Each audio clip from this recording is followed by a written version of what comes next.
Kelsey here with The Pitch. Today we are chatting with David Harbour, who plays Chief Jim Hopper on Netflix's show Stranger Things. Hi, David. Thanks for talking with us. My we are pleasure. super hyped about this. Oh, cool. Stranger Things Season 3 is coming out on the 4th of July. Correct. So without giving away too many spoilers, we want to ask you a couple questions about Hopper and a few things we can maybe expect with the new season. Okay.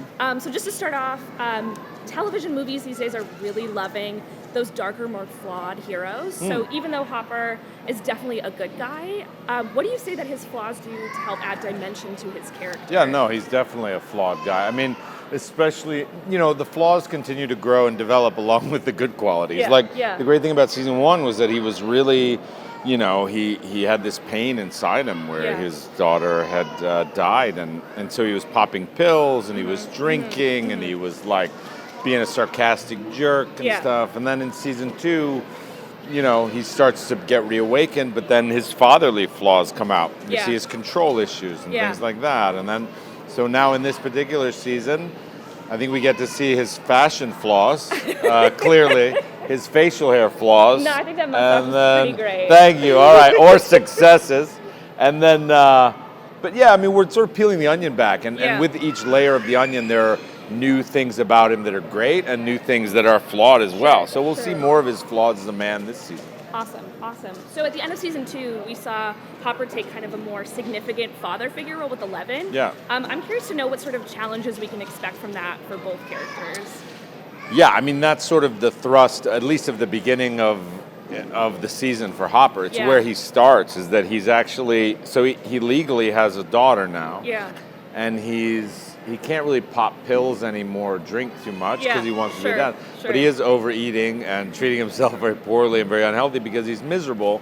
The fact that his daughter is becoming a woman and changing and becoming a teenager and starting to like boys, and like one boy in particular that he does not like very much. So, yes, he's very much struggling with this. It's almost worse than any other ailment he's dealt with in the series. And I think that forces him to seek advice in unlikely places about how to be a single parent again. And that's really where the journey starts for him. Yeah, that coming of age. In the season 3 trailer, we hear Mike say, "We're not kids anymore," which is exactly what you're talking about, that they're growing up, they're becoming teenagers, or 11 becoming a woman and liking boys. But aside from the changes he kind of Hopper deals with 11, with all these other kids growing up, what sort of impact is that going to have on Hopper's development also?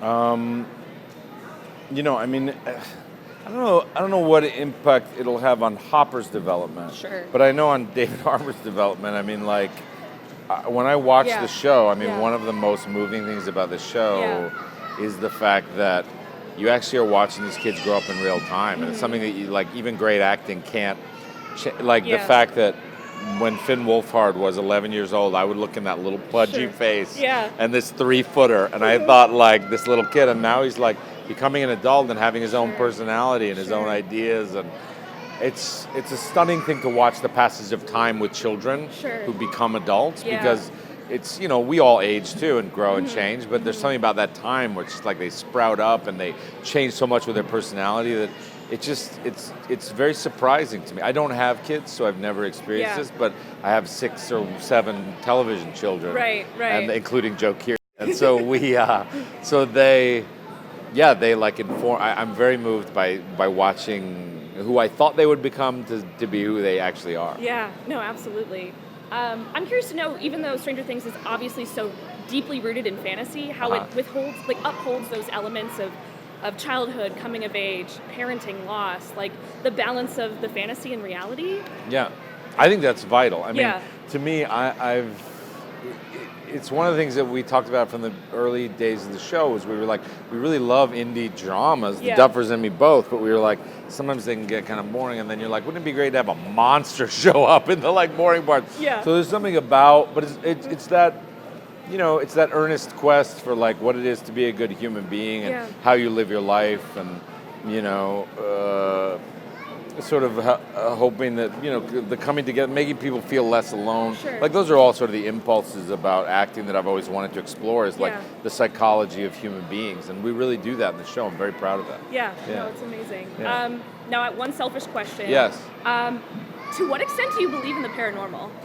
Ooh, to what extent do I believe in the paranormal? I go back and forth, Yeah? man. I've had I'm 44, so like I've had a lot of time, and like there were times in my 20s where I was like, I definitely believe in ghosts, and I believe in this, and I've been through all the religions too. I was like a Catholic, a Buddhist, like all of them, and now I've gotten to this place where, oh man, it's a complicated idea. I don't really believe in the paranormal. I believe, are you ready for this, people? This is an exclusive, David Harbour's wacky religious philosophies. I believe that we create life with our consciousness, so therefore, like, I think life is an extension of just like our brain. So I don't really believe in the paranormal. Sure, like, I think that it's all kind of happening now. I don't really believe in like ghosts or monsters. Yeah. But I still get scared of the dark too. So what does that say about me? I'm just gullible or something. No, it says a great answer. That's what I'll tell you. And last but not least, what are you most looking forward to during your stay in Kansas City? Getting barbecue, which you all talk about as like the greatest thing in this state. Yeah. But I was excited before I came here. Now every person I talk to is like, "Have you gotten barbecue yet?" I'm like, "It's 10 in the morning." They're like, "Yeah, I know. Have you got it?" So I'm going out. I'm going to get barbecue very, very soon. We do have barbecue breakfast, so it's crazy. It's not. I can't do that. I can't do that. Well, I'm excited for you to have some Casey barbecue. But David, thank you so much. It's Thank great chatting with you. We are excited for season 3 coming out on the 4th of July. Thank you very much. Thank you. Pleasure.